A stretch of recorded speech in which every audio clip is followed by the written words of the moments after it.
The nature of another government has a tremendous impact on the nature of their foreign policy. Most Americans throughout history have understood that the better friends, the safer allies, the safer members of the international community have always been liberal democracies and not dictatorships.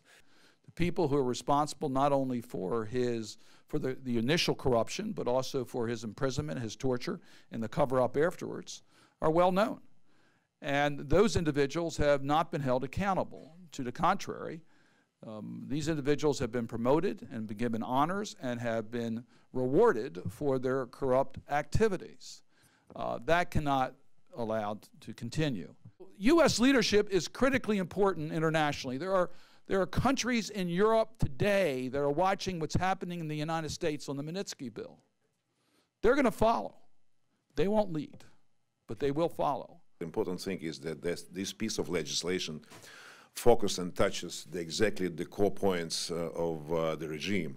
Those people, those bureaucrats involved in torture and death of Magnitsky would understand now just that is not anymore Mr. Putin could defend them from any I would say, pressure from outside. And that's an important moral piece of legislation, that is moral act as individual sanctions. And as Senator Cardin have just mentioned, that is human rights, that's universal values. All features of a democratic state were effectively abolished by Mr. Putin.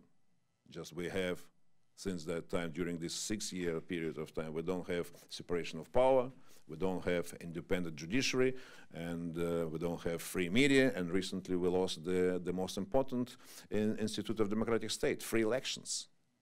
That's why Russia today is not a democratic nation at all, not a democratic state. There is no single feature which could demonstrate that in Russia a democracy exists.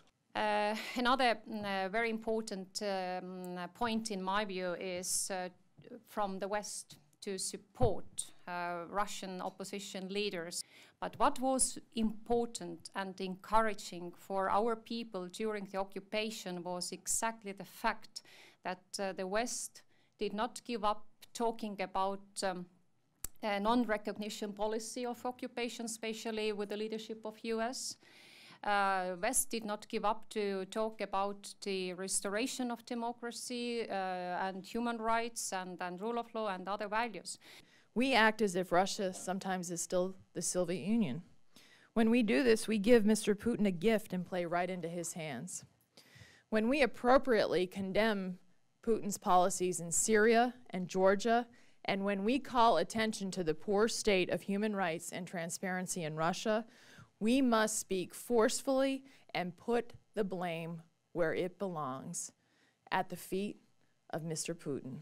And we must make clear that America welcomes a strong and prosperous Russia that plays by the international rules, that promotes peace and stability, and respects the human rights of the Russian people and those around the world.